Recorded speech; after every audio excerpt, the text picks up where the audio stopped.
Merhaba Papatya Örgü Dünyası YouTube kanalıma hoş geldiniz. Bugün sizlerle birlikte bu gördüğünüz muhteşem güzellikteki üçgen motiflerden oluşan çanta modelini çalışacağız. Arkadaşlar yapımı çok kolay. Bir günde bir çanta örebilirsiniz. Bu çanta sürekli karşıma Pinterest'te çıkıyordu. Bir de Instagram hesabımdan bir takipçim fotoğrafını gönderince dedim ki yapma zamanı geldi. Hemen birlikte yapmak istedim.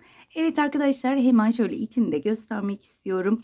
Benim elimde astar olmadığı için astar kullanamadım ama muhakkak koton bir iple yaparsanız muhakkak astar dikin arkadaşlar. İçi oldukça geniş. Çantanızı, cüzdanınızı ve anahtarlarınızı rahatlıkla alır. Şöyle hemen arkalı önlü göstermek istiyorum. Sadece 6 motiften oluşuyor ve hemen iplerimden bahsetmek istiyorum. Ben Nako denim iplerini kullandım ve 3 milimlik tığ kullandım arkadaşlar. Şöyle yanlış tığ alıyordum. Hemen şöyle göstermek istiyorum ekrana. Evet, 3 milimlik tığ kullandım. Sizler koton iple yapmak istemezseniz makrome iplerle de rahatlıkla örebilirsiniz. Şöyle hemen askımın güzelliğini de göstermek istiyorum. Çok güzel oldu. Umarım beğenir ve severek örersiniz diyorum ve hemen çantamın yapımına geçiyorum. Geçmeden önce videomu beğenip kanalıma abone değilseniz abone olmayı lütfen unutmayın. Desteklerinizi bekliyorum arkadaşlar. Hemen yapımına geçiyorum. Evet arkadaşlar, öncelikle motifle başlıyorum. İpimi halka haline getiriyorum. Birleştiği noktadan tutuyorum. Sihirli halka yapmış olduk. Tığımı içinden geçirdim. 2 zincir çekiyorum. Ve çektiğim zincirle beraber toplamda 9 tane tekli trabzan yapıyorum. Tığın başını doladım. Halkamın içinden batırıp 3 ilmeği aynı anda topluyorum. 2 oldu. 3 4 5 6 7 şöyle sihirli halkamın ipinden çekiyorum. Ortayı küçültüyorum ve 8 ve 9.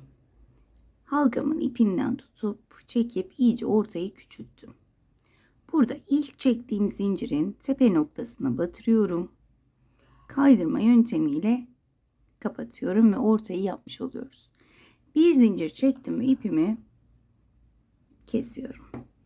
Burada direkt diğer renge de geçebilirsiniz ama ben çözülmesini istemediğim için direkt kesip yeniden şöyle ipime düğüm atarak devam ediyorum. Bana böyle daha böyle çözülmeyecekmiş gibi geliyor. Diğer türlü sanki çözülecekmiş gibi geliyor. O yüzden hep böyle garantili yapmak istiyorum. Herhangi bir trabzan tepesine şöyle batıyorum.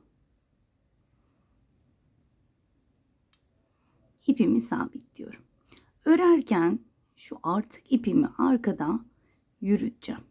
Şu şekilde tutup yürüteceğim. Şimdi burada 2 zincir çektim.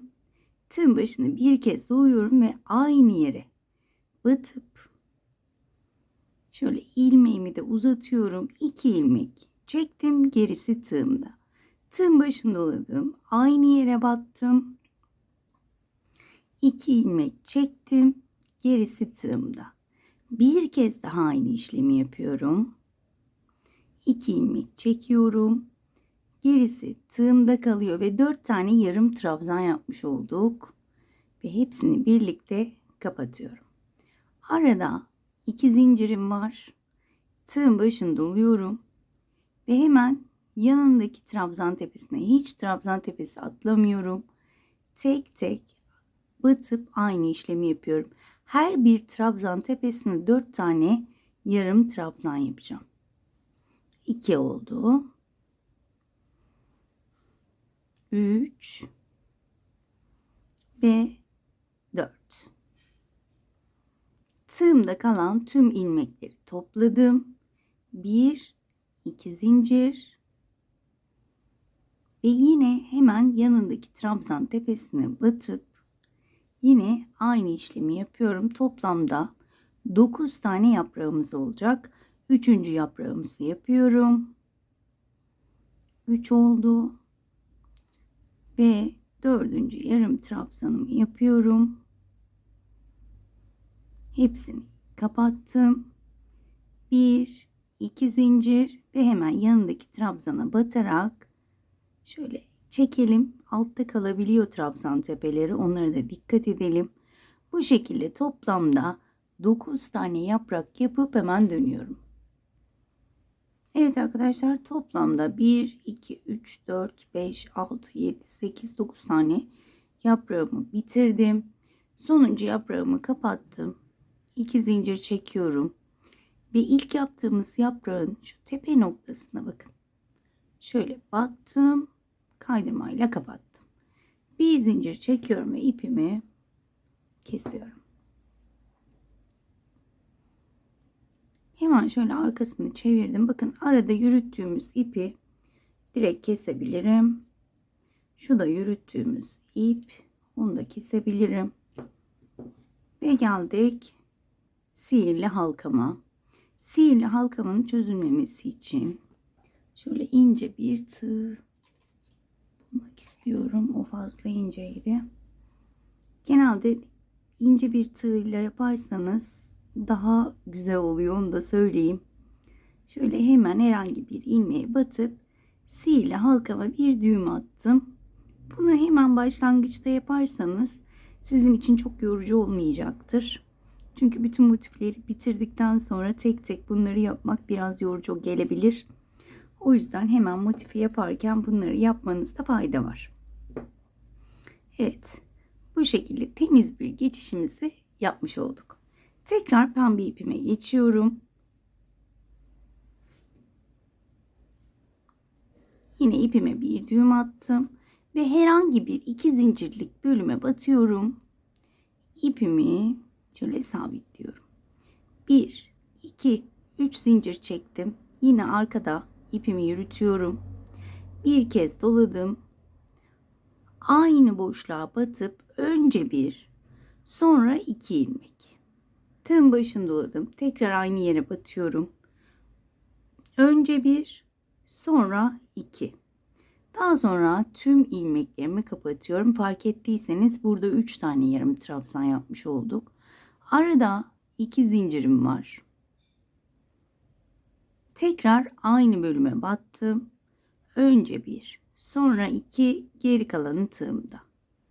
Önce bir ilmek, sonra 2 ilmek, geri kalanı tığımda. Bu şekilde her boşluğa 2 tane yaprak yapacağız.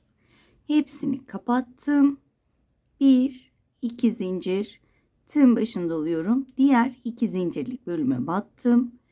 Ve tüm boşluklara 2'şer tane yaprak yapıyorum. Bu şekilde. Tığın başında doladım. Önce bir, sonra 2, 3 tane trabzanım oldu ve üçünü birlikte kapattım. 2 zincir arada. Hep aralarda 2 zincirim var bu bölümde.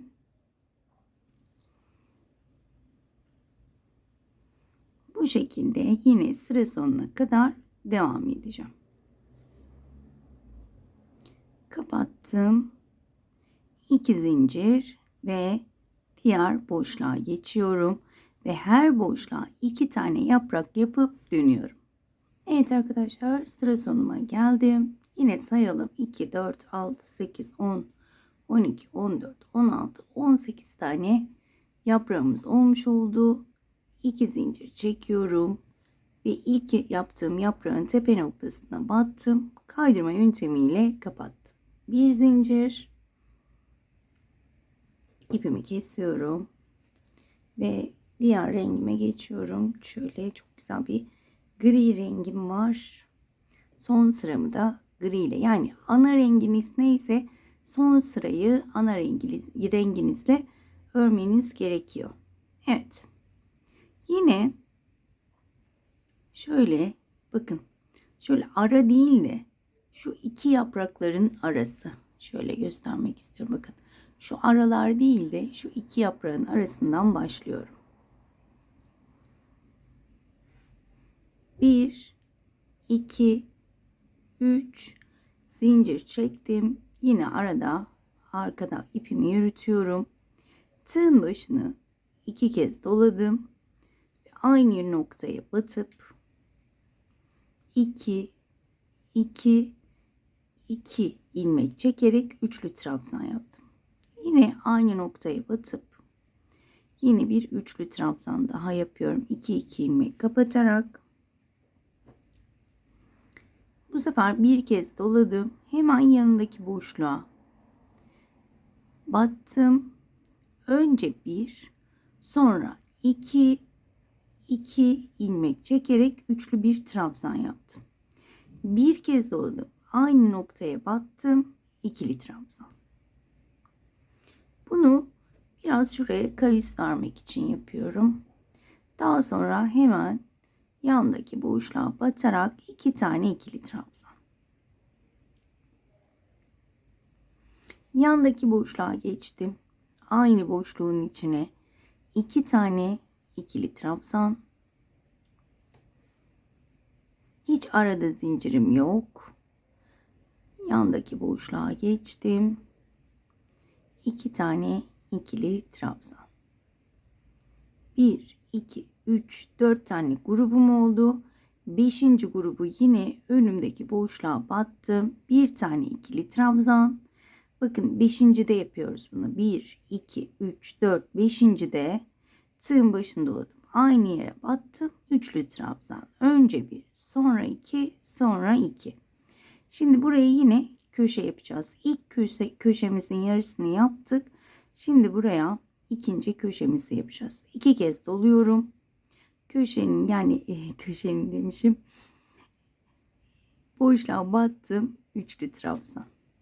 Tekrar 2 kez doladım. Boşluğa batıyorum.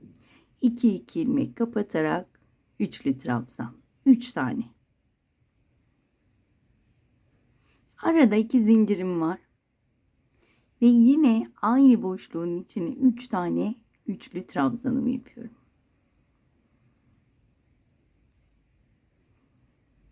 2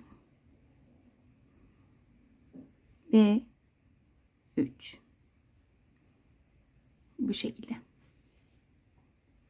Tekrar bir kez doladım. Yanındaki boşluğa battım.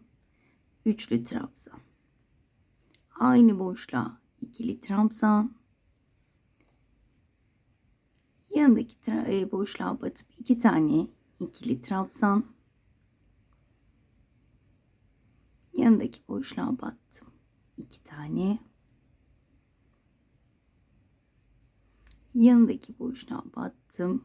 2 tane ikili trabzan. Bakın 1, 2, 3, 4. grubum oldu. 5. grupta bir tane ikili. Hemen yanındakine yani aynı yere üçlü. Ve buraya yine köşe yapacağız arkadaşlar. Şöyle burayı kesmek istemedim. Kafanızı karıştırmamak için biraz hızlı yapıyorum. Sizler videoyu yavaşlatabilirsiniz. Evet.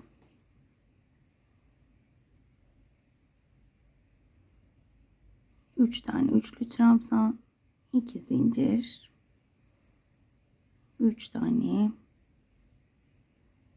üçlü trabzan daha yapıyorum aynı yere.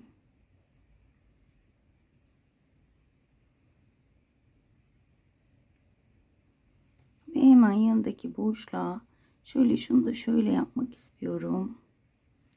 Bir tane üçlü trabzan, aynı boşluğa bir tane ikili trabzan ve artık burada şöyle beşli grubumuzu yapıyoruz. Her boşluğa ikili trabzan yapıyorum. 2 tane son boşluğa gelene kadar. Motifim bu kadar kolay. Aralarına hiç zincir çekmiyorum. Çünkü çantada boşluk olsun istemiyorum.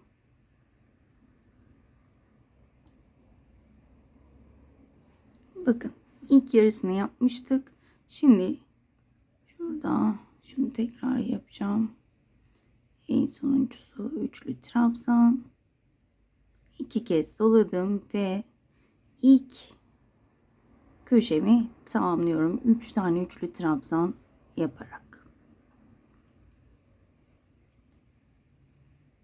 Eğer daha büyük bir çanta elde etmek istiyorsanız bu sıradan sonra bir sıra daha ikili trabzan yapabilirsiniz.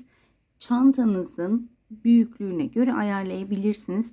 Tabi ipiniz de farklılık gösterebilir. Çanta boyutlarında, onu da baştan söylemek istiyorum.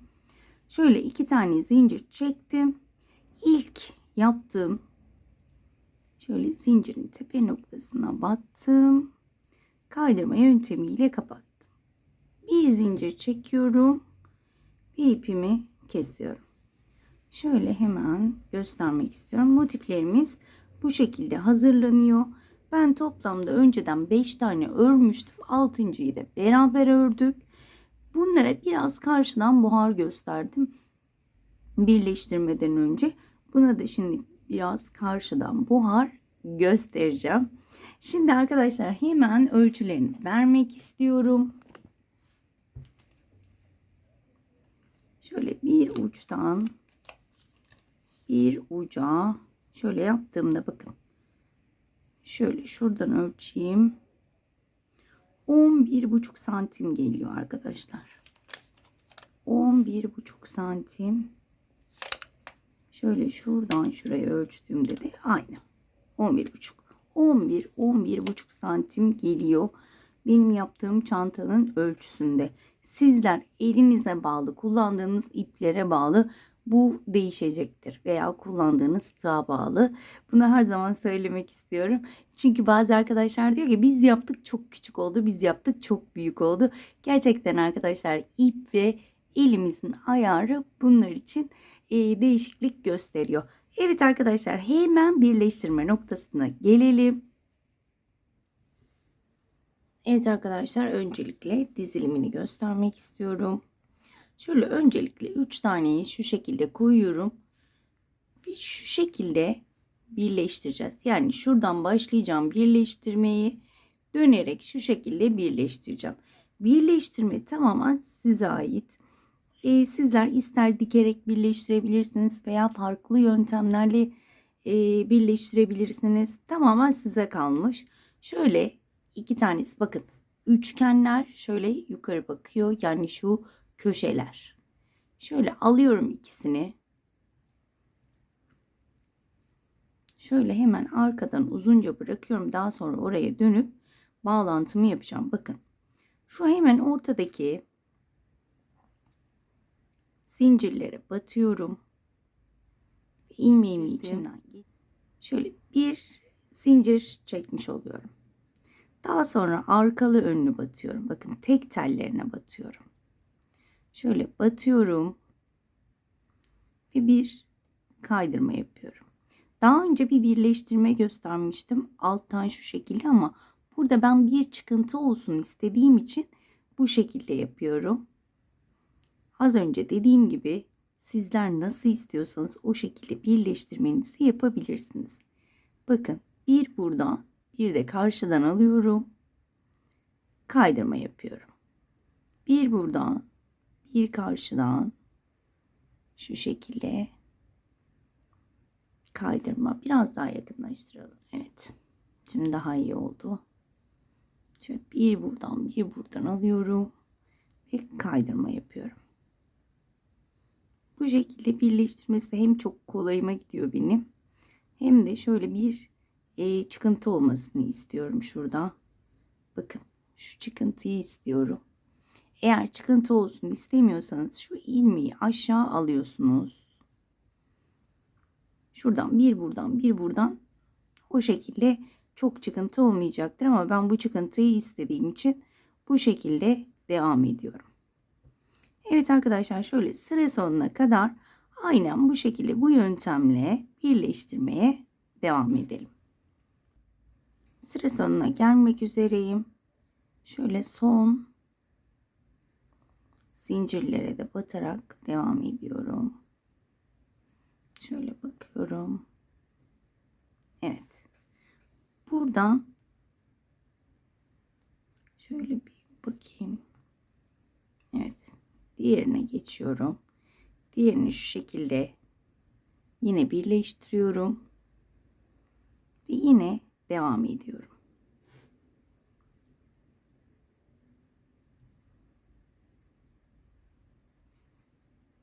Şöyle yan yana birleştirmiş oldum.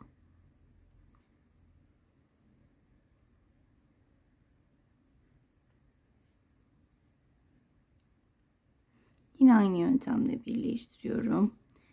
Bir buradan ilmek, bir tane de karşıdan ve kaydırma yöntemiyle birleştiriyorum. Şöyle hemen göstermek istiyorum. Bakın şöyle bir görüntü olacak. Ben şu görüntüyü almak istedim, o yüzden bu şekilde yapıyorum arkadaşlar. Ben sonuna kadar hemen birleştirip dönüyorum. Evet arkadaşlar, sıra sonuna geldim. Ve son ilmeklerime de batıyorum. Şöyle hemen göstermek istiyorum sizlere. Bu şekilde birleştirmemi yapmış oldum.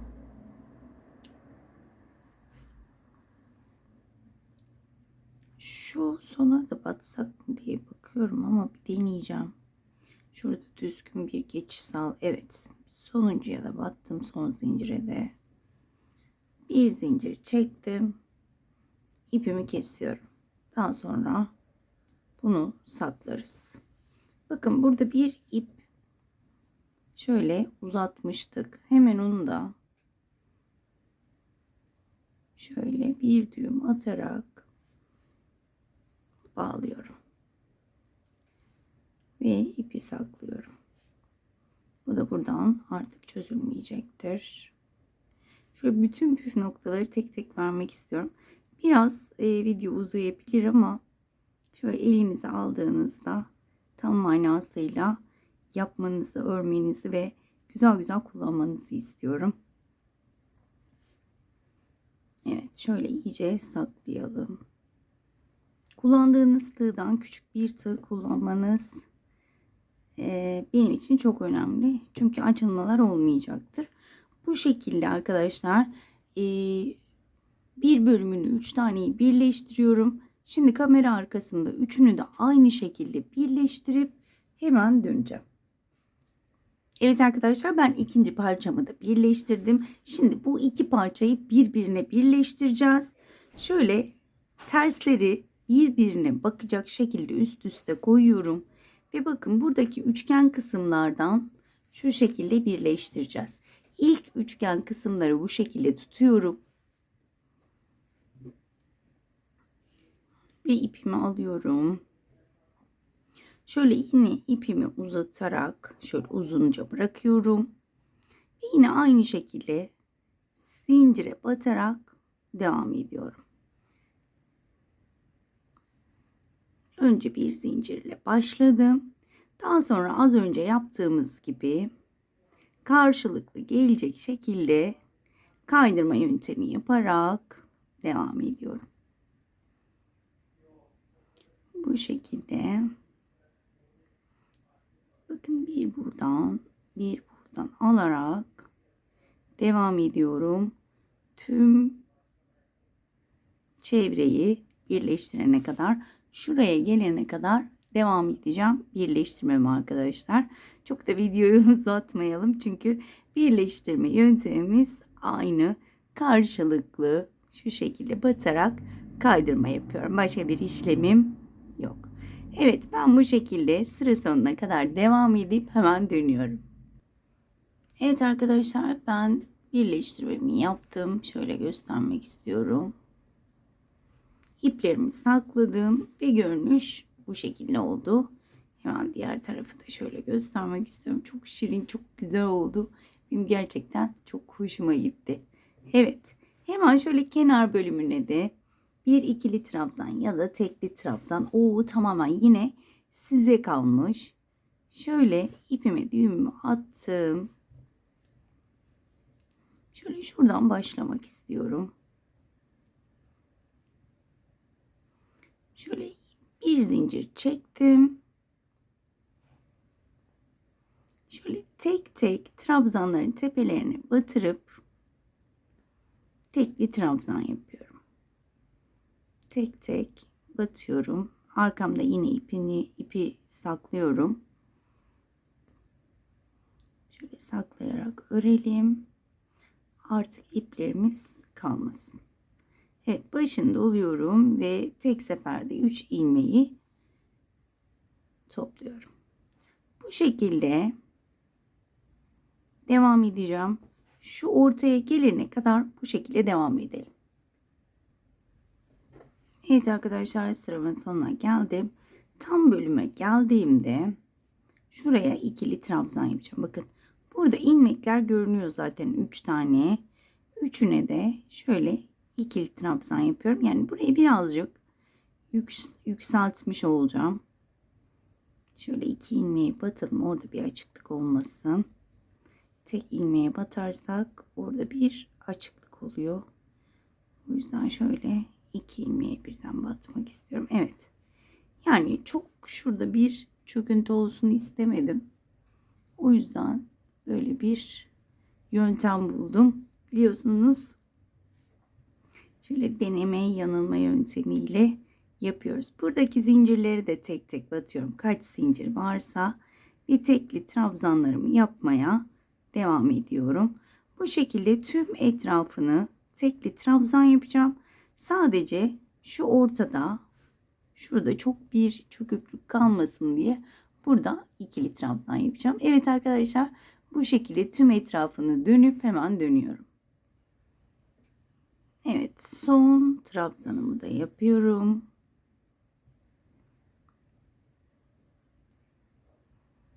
Ve ilk yaptığım trabzanın tepesine battım. Kaydırmayla kapattım. Bir zincir çektim. Bu bölümde sık iğne yapacağım arkadaşlar. Son sıra tüm trabzan tepelerine batarak tek tek sık iğne yapıyorum. Bu şekilde. Bu sırayı da sık iğnelerle bitirelim. Sıramın sonuna geldim. İlk yaptığım sık iğne tepesine battım. Kaydırma yöntemiyle kapattım. Bir zincir, ipimi kesiyorum ve hemen şöyle göstermek istiyorum. Çok güzel oldu. Bunu daha da ikili trabzan yapmak isterseniz uzatabilirsiniz. Tamamen size kalmış. Benim için bu kadar yeterli. Şöyle hemen saklıyorum iplerimi. Daha sonra yine saklayacağım. Şöyle hemen göstermek istiyorum güzelliği size. Bakar mısınız? Gerçekten çok güzel oldu. Hemen içini gösteriyorum. Gayet geniş. Cüzdanınızı, anahtarlarınızı ve telefonunuzu alacak kadar geniş arkadaşlar. Hemen size sapını göstermek istiyorum yapılışını. Hem çok kolay hem de inanılmaz keyifle öreceksiniz ve bir çabuk da bitecek. Evet arkadaşlar, askıma zincir çekerek başlıyorum. 1, 2, 3, 4, 5, 6 tane zincir çektim. Ben 5 zincirlik bir uzunluk yapacağım. Sizler uzunluğu yani askının enini siz belirliyorsunuz bu şekilde. Ben 5 zincirlik bir en yeterli olacak. Sizler enini daha geniş yapmak isterseniz 6, 7, 8 zincir çekebilirsiniz. Ben 5 zincir çektim. Artı 1 zincir, 6 zincirle başladım. Tığın başını doladım. En son zincire batıyorum. Tekli trabzanımı yaptım. Şimdi bu başlangıcımız önemli. Daha sonra iyice kolaylaşacak zaten. Burada benim 5 zincirim var. 1, 2, 3, 4, 5. Tığın başını doladım. Bakın şöyle şurada bir halkam oluştu. 1, 2, 3, 4, 5.'ye batıyorum şu şekilde.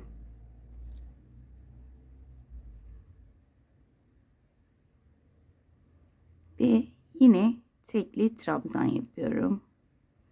Şöyle elimde de çevrilmiş oldu. Bakın bu şekilde. 1, 2, 3, 4, 5 zincir çektim. Tığın başını doladım. Ve bakın buna değil, şu trabzanın tam dibine batırıyorum. Şöyle göstermek istiyorum. Şöyle bakın, tam dibine battım. Bir seferde çektim. Dönüyoruz sürekli. Bakın yine buranın çevirdik. 1, 2, 3, 4, 5. Başını doladım. Hemen önümdeki değil, tam ortadaki trabzanın dibine bakın. Şu şekilde şöyle çevirerek bakın. Şöyle içinden geçirdim. Tekli trabzan yaptım. Yine çevirmiş olduk. 1, 2, 3, 4, 5. Başını doladım. Bu değil, hemen onun yanındaki şöyle dibine batarak şöyle bakın çeviriyorum. Çevirmiş olduk. Tekli trabzan. 1, 2, 3, 4, 5. Başını doladım. Ve hemen birinci değil, önümdeki ikincinin şöyle dibine 2 ilmeğe birden battım. Zaten elinizde çevriliyor gördüğünüz gibi. 1, 2, 3, 4, 5. Başını doladım tığımın. Birinci değil, ikincinin hemen şöyle dibine batarak bu şekilde arkadaşlar, gördüğünüz gibi ortaya çıkıyor zaten güzellik. Bu şekilde istediğiniz uzunluğa gelene kadar devam ediyorsunuz. 5. Başını doladım. Hemen bakın bana bakan trabzanın şöyle tam dibine batarak, bakın şöyle batarken çevirmiş oluyoruz zaten. 1, 2, 3, 4, 5. Bakın şöyle yaptığımda çevirmiş oluyoruz. Bu şekilde istediğiniz uzunluğa gelene kadar devam ediyorsunuz. Evet arkadaşlar, ben istediğim uzunluğa gelene kadar ördüm. Sizler istediğiniz uzunlukta örebilirsiniz. Ben 90 santim kadar ördüm. Çok uzun olmasını istemiyorum. Ama normalde 1 metre, 1,5 metreye kadar örebilirsiniz. Son bitiş olarak şöyle 1, 2, 3, 4, 5 zincir çekiyorum. Ve şöyle çevirip hemen şuradaki sık iğneye batıp tekli trabzanla bitiriyorum. Bir zincir çekip ipimi uzunca bir şekilde kesiyorum arkadaşlar. Evet, kestim. Bu şekilde bitirmiş oldum. Hemen çantamı alıyorum. Şu şekilde dikeceğim. Bir tarafında şöyle, diğer tarafında tabii ki buna aparat da takabilirsiniz. Metal aparatlar var. Metal aparatlara şu şekilde dikip metal aparatla beraber, önceki çantamızda öyle yapmıştık. Şu anda elimde maalesef aparatım olmadığı için bu şekilde iki kenarından da dikeceğim. Daha sonra elimde rengi pek uyması da şöyle bir fermuarım var. Rengi pek uymuyor ama yapacak bir şey yok. Sizler daha uyumlu yapacağınıza eminim. Şöyle hemen, buna biraz büyük ama ben şuradan keseceğim ve bunu ayarlayıp şöyle içten dikeceğim. Astar muhakkak yapın arkadaşlar. Makrome ip kullanacaksanız astara gerek yok. Direkt bu şekilde kullanabilirsiniz. Ama benim gibi koton bir iple yapacaksanız bozulma olmaması için muhakkak içine astar yapmanız gerekiyor. Şu anda benim elimde astarım olmadığı için yapamıyorum. Ama sizler muhakkak yapmanız gerekiyor. Şöyle şuraya dikmeye çalışacağım. Daha sonra askılarımı da dikeceğim. Bunları tek tek göstermeme gerek yok. Zaten hepimiz normal dikişimizi biliyoruz. İki yandan hemen ben bunları dikiyorum. Fermuarımı dikiyorum ve hemen kapanış için dönüyorum. Evet arkadaşlar, ben askılarımı taktım. İşte fermuarımı diktim.